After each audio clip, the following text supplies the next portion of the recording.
Hey sis, welcome to the Sisterhood, Soul, and Strategy podcast, a space for women building businesses that feel as good as they look. I'm Steph, a small town girl from Wisconsin with big dreams to positively impact the world. This podcast is from the heart, where we share real conversations about building intentional businesses that thrive in every season. And the best part, we talk both soul and strategy, and we wrap it all up in sisterhood. Because let's be real, business is more fun in community. So no matter your age or stage of small business ownership, you stumbled upon this podcast for a reason. Now, let's get to the good stuff. Hey, it's Steph, and I am coming at you for this solo episode during my son's nap time, so it might be a quickie, but let's see how much we can squeeze in, because that's really what this episode is all about. I told you guys I'm going to show up on the podcast and on social, in my email this year as real and raw as possible, and this is about as real as it gets. It is Monday. This is typically my most productive day of the week. I work from home. I have zero distractions and interruptions usually, and I try to knock out as much work as I can so that I can go into the week feeling like it's a little bit easier lift. Well, I had a sick little son all weekend, and I thought today was going to be better. I sent him to daycare. I went and got my workout in. I got ready for the day, did my walk, did some of my morning rituals, and then sure enough, the call I was expecting, he's not feeling well. And I knew then, okay, time to pivot. So I took him in. Thankfully, he just has a cold or a virus, but we came home. He's taking a nap right now, and I'm sure he'll be up soon. And then it'll be time to just cuddle. And I'm really just trying to soak in these moments and not to let them stress me out, because how I was feeling, even at the end of the weekend, was I was feeling behind. I was feeling like I had things I wanted to do, things I needed to do to prep to go into the week. And the weekend was actually really busy. It wasn't as restorative as I wanted it to be or really need my weekends to be. I had engagements, I had parties, I had a baby shower, birthday party, celebrations. I had work that I did yesterday, showings, and you guys know I've talked about my Sundays being really sacred for my meal prep and my laundry and just like getting my work ready for the week, knowing what my big 3 needle moving activities are, all of those things, to then go into Monday having to pivot again. And this is exactly what I want to talk about today, because this is the season that I'm in. I'm a newer mom with a young child, and I'm just figuring it out. I'm also the entrepreneurial parent, right? So I typically have to bend my flexibility more because I don't work a 9 to 5, which is the benefit of entrepreneurship, but it doesn't make it any easier. So just being able to recognize the season that I'm in, and then also adapt my mindset, my rituals, and my resilience for this season. So, like I mentioned, I still did some of my rituals this morning. It wasn't exactly how I wanted it to be or go, but I still hung on to a couple of those things. One being getting up when my alarm went off. Would have been really easy to just snooze, but I got up. I made my hot lemon water. I did some journaling. I'm not going to lie, I did some scrolling too, but I did some journaling, and then it was time for my son to get up. So I did a few things for me then. I also went to the gym, and then I walked my dog and ate my breakfast and ate my supplements. And that was about the extent of what I was able to get done so far today. And that's okay. And even going into the evening, I'm probably going to have to flex and flow, and maybe I'll have to do a little bit of work tonight, and that's okay, but I'm going to keep my evening rituals. So I try to keep my morning rituals, and then I'm going to try to keep my evening rituals, which is like a glass of hot tea before bed. Shout out to Inner Garden Botanicals for bringing me that peace and presence and that small cup of tea that just like is part of my routine now. It's washing my face before bed. It's doing some journaling. It's putting on my magnesium lotion. So these are not big things. Yes, I got my workout in. That was a bigger thing. But like majority of my rituals that I did for myself today don't take that long. But the fact of the matter is that it's keeping me consistent. And usually in the seasons of life and business, when we're feeling most overwhelmed, most stressed, most behind, like I've felt lately, it's really easy to just let those things go, to just not do the meal prep, to just not get up to our alarm, to just skip the journaling, to skip the tea before bed, to just scroll on my phone. But I know that I'm not going to show up as my best self if I don't do those small rituals and routines that really pour back into me. And I don't feel like doing them at the time typically, like especially my workout this morning, I felt like it was literally dragging because I was mentally thinking about my son and if I was going to need to go get him and how he was doing and all the work that I had piling up today. And I wasn't my best at my workout, but to continue to do it on the days when I am not 100% actually matter more than to keep my rituals and routines when I'm feeling good, because that's when it's easier. That's when it's not that hard to show up for yourself. When you're feeling good, you've had a good night's sleep, you've fueled yourself, you've caught up on all the housework, and you're ready for the week with your work and you're not feeling behind, it's a lot easier to hold on to your routines and rituals. So I'm talking about the seasons of life and business and or motherhood that are a little bit tougher. They're a little more exhausting, a little more draining. You have to hold on to those rituals. And even if you have to flex and flow them, and maybe they shorten, you still need to make them a priority.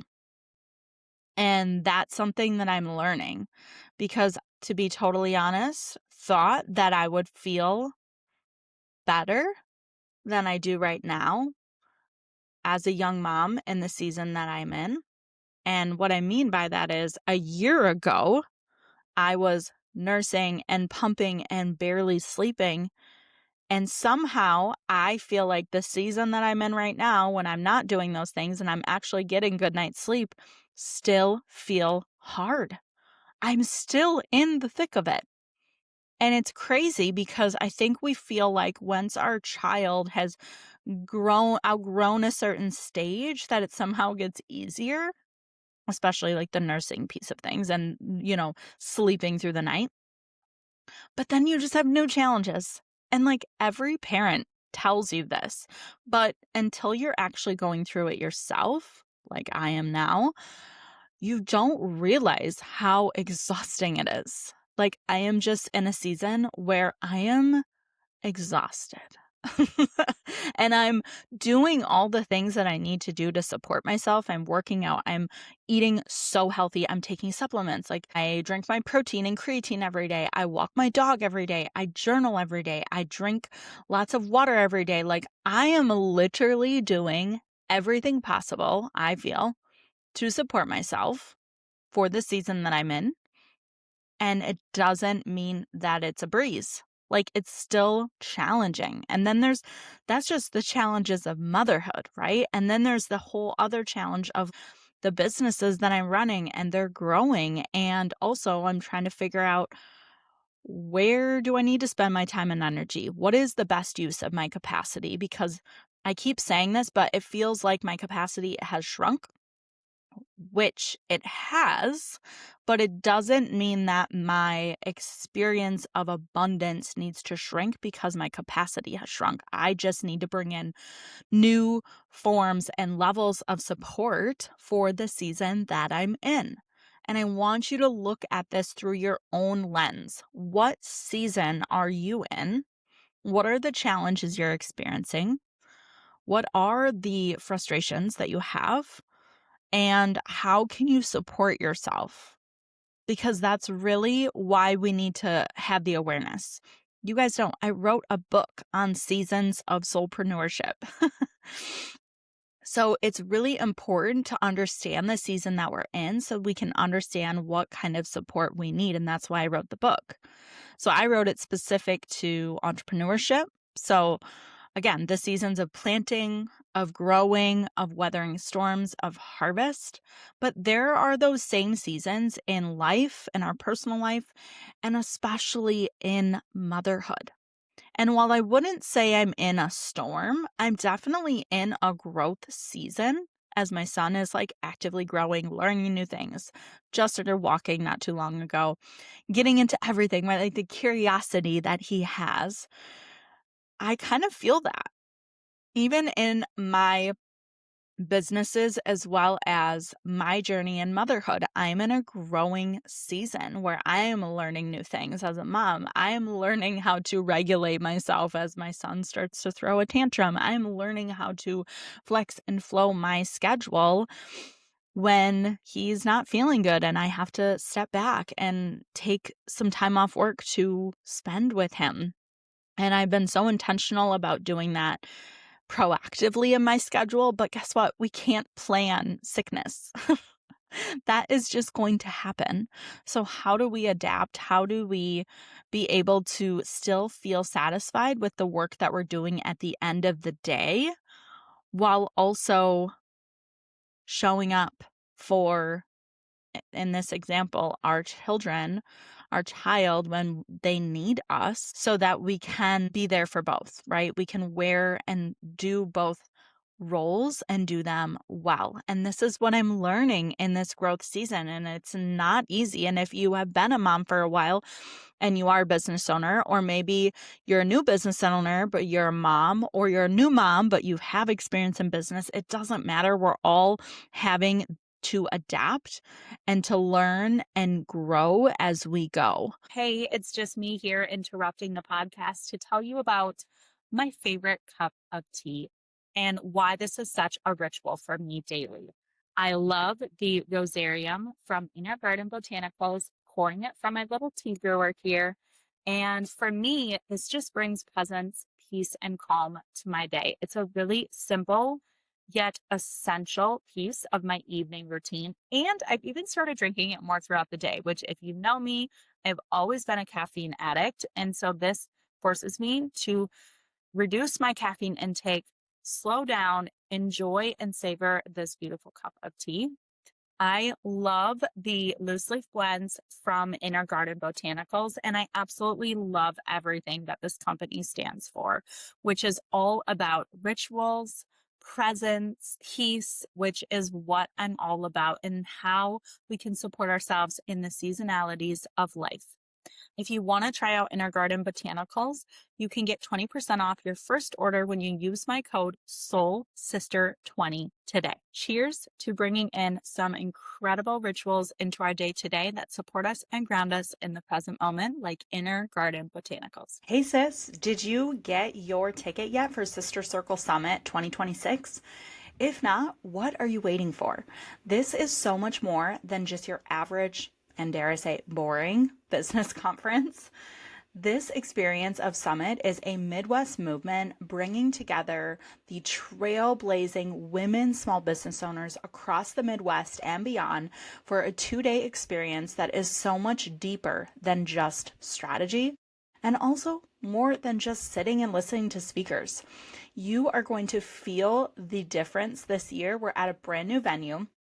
We have a brand new schedule and flow. We've added brand new pieces to this event, like our soul session and VIP mastermind dinner. So if you haven't gotten your ticket yet, now is the time to do so. Invite your fellow sisters or come solo because you're going to make so many new friends.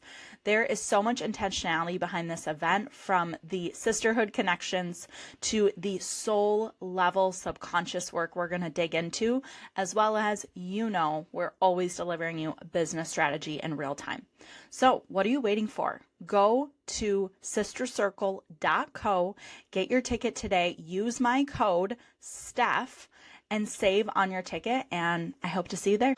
But the core message of this episode that I want to keep pulling back to is, what are your rituals? What are the things that you can do every single day or most days in some capacity to support yourself. And I've shared a few of mine in this episode, but I'm just going to take you through it. For me, it's really about my morning and my evening rituals. So let's talk through them. I started getting up at 5:30 a.m. so that I'd have time to myself before Val, my son, wakes up. And I've heard this from moms over and over and over again that they do this, right? So I was finally at a point where I'm like, I need to do this because I need this time. And I love the quiet of the morning. And I used to get up at like 4 a.m. for like a whole decade. So like I can do 5:30. So I started setting my alarm. I get up at 5:30. The first thing that I do, besides using the bathroom, I go into my kitchen and I turn my teapot on because I make a glass of hot lemon water. Now, I've heard for years this is really good for your digestion, but more for me. Yes, that's true, but also it helps me not go for a cup of coffee immediately after awaking. That's why I implemented it. So I make a cup of hot lemon water. So I, boil some water. I've actually started just cutting up lemon wedges, like fresh lemon. I squeeze a wedge or two into my cup, add the water. Then I'll usually make my pot of coffee at that time because it'll take time to brew anyways. Then I go and journal and or read, one or the other, sometimes both, for maybe like 20, 30 minutes. It's not a lot, but it's plenty of time to just have that solitude to myself.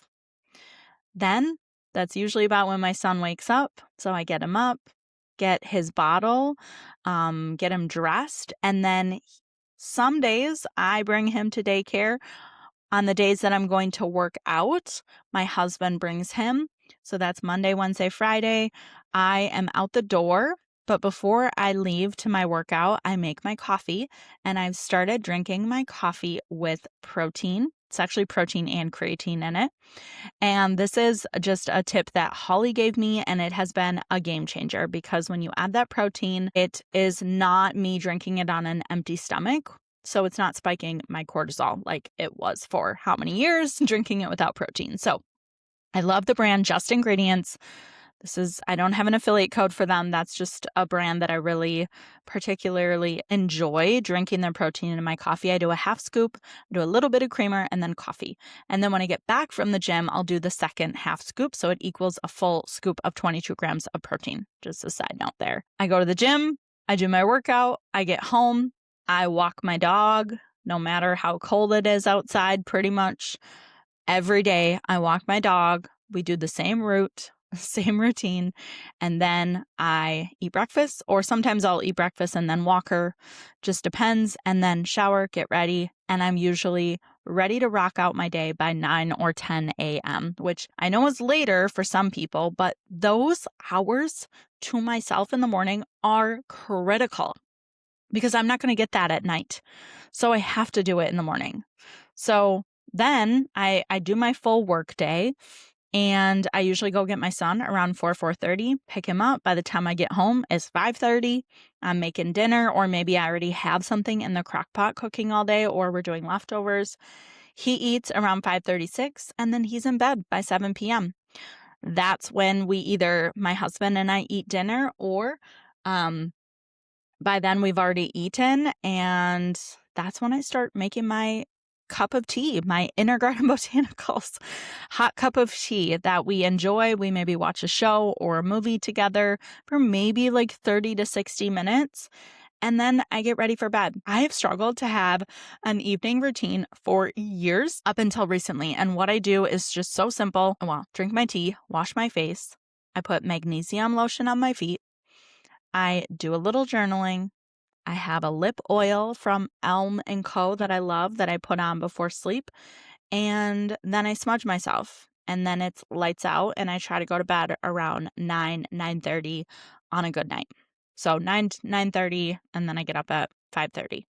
And that's my morning rituals and my evening rituals. And they're not extensive. Like, I'm just listing out little things that I do, but it's not a big, long routine. It's simple things that make all the difference. Now, leaving my house to go work out and coming back, that takes a little bit more time, but it's worth it because I was trying to do my own workouts at home and I just was not doing them because I wasn't motivated. I needed to leave and have someone else motivate me, which you guys heard about in a whole nother episode. But my question is, what is a small ritual that you can do in the beginning of your day and the end of your day? And part of why these rituals are so important is because it's signaling your brain to wake up in the morning, to wake up with intention, and then it's signaling your brain at night to rest easy and relax and restore. You need both of those things in your day. And yes, there are going to be days where you have to skip or you only get to do one small piece of your full routine, whatever that is. But more often than not, you don't need to skip those things. You need to figure out what it looks like to you. And maybe it's after your kids leave, like it is for me. Like half my routine is after my son goes to daycare. And you know what? It does kind of suck sometimes that cuts into my day. That technically cuts into my work day. But again, am I going to show up as my best self in my work if I don't take that time to do things that fill me up and allow me to like show up as my best version of myself? So it's all about those trade-offs. It's all about figuring out what is going to work for you in the season that you're in. And that's what I'm figuring out. So I wanted to invite you into this conversation about rituals and routines because I think it's so easy to lose them in motherhood. I completely lost my routines as a new mom for like the first year because I couldn't get up in the morning because my son wasn't sleeping through the night. So my bedtime routine was gone and my morning routine was gone. And it really took a full year of me feeling all over the place and again, not like myself, which I've shared, to finally look myself in the mirror and say, okay, enough excuses, Steph. Now it's time to figure out what's your new routine. What are your new rituals that you can do in this season of life? And one of the first things that I implemented, and it was towards the end of the summer, was the hot lemon water. And that spiraled into adding the journaling. And then that spiraled into maybe a little bit of reading. And then that spiraled into, well, now that I'm getting up early and I'm having this time to myself that's quiet, now I need to add in the workouts. That spiraled into adding in the protein coffee. And then that spiraled into being able to prep my breakfast and do my walk. Like all of these things, I did not start doing them all at once.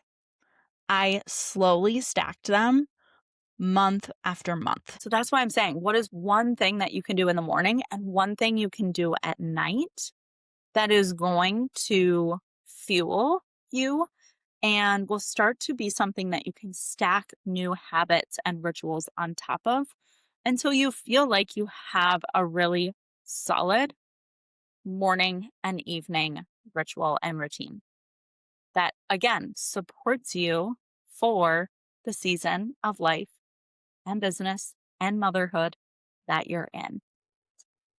So I'm really shocked that I made it 20 minutes into this episode without my son waking me up. He definitely has needed some sleep. So I'm glad he's taking a solid nap.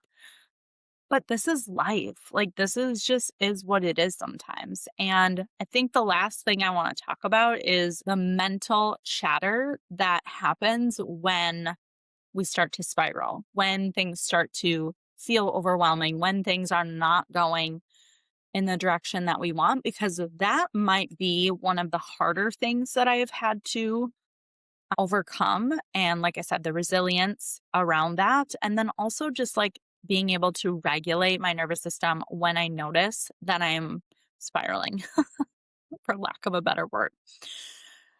So, what does that look like? For me, it's really being able to backpedal on some of the thoughts that are not helpful. So, for example, like I shared, it's like, oh my gosh, I'm so behind. I should be doing more. Why don't I have any energy? I'm exhausted, but yet I'm doing all these things for me. Like, what am I doing wrong? How does this other person, how are they able to do all of these things? And I'm not. And it's been really challenging to not compare myself, one, to other people who obviously are in different seasons of life, business, motherhood, and two, to not compare myself to my previous version of myself before I had kids. I've really struggled with that because I have this high, insanely high expectation, knowing what I'm capable of, and my capacity is not meeting that. So I need to figure out, and I'm talking through this in real time because this is a real true struggle that I'm dealing with. I need to figure out how to close that gap. And I do think it comes down to the gain over the gap mentality of like, yes, I don't have the same capacity, but look at everything that I'm able to create, even with less capacity, even with less time, less energy, less ability to just jump into things whenever I want to. And that's another conversation that I want to have, and it'll be a whole nother podcast episode. But I already proved to myself last year that I can do less, and it doesn't mean that I make less money. And this is a really hard mindset block to overcome because we automatically assume that if we're not working as much, we're not going to make as much money. Or in order to make the amount of money that we need to or want to make, that we need to work more. We need to hustle. We need to grind. We need to do all the things that we maybe used to do. And I've already proved to myself that that's not true because last year, 2025, was my best year in business for both of my businesses. And yet I worked way less. So it's possible. And I've proved that to myself. But again, it doesn't mean that it's an easy concept for our mind to grasp. And it's also not the comfortable mindset. It's one that requires us to really feel safe in doing less, which, my gosh, is that not the hardest thing ever? Like to think that I can rest more or even just like sit on the couch, hold my baby that's sick and not feeling well.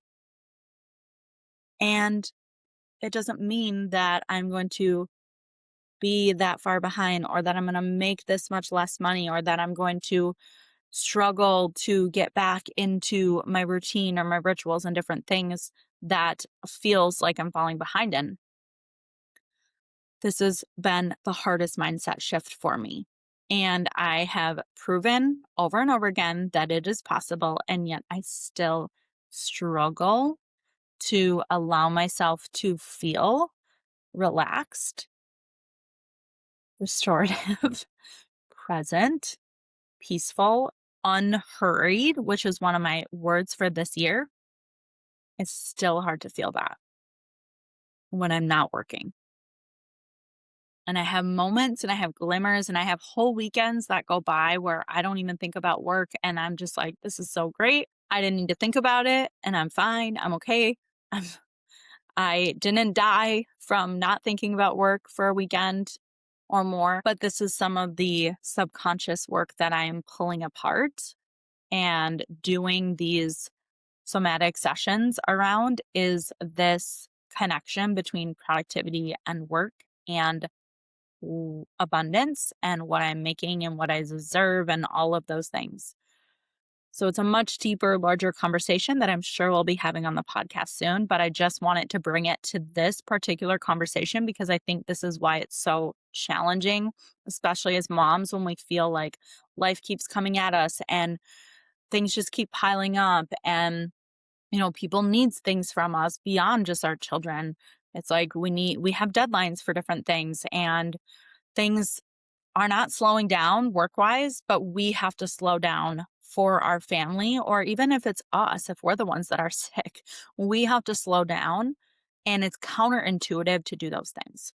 But we can also see them as an opportunity to show our nervous system, to show our body, and to show our mind that it's okay. It is safe. We can still rest, recover, snuggle our babies, and make money while we're doing those things. They're not the opposites. They actually can work together hand in hand. And I experienced that last year, and I know I'm going to experience more of it this year.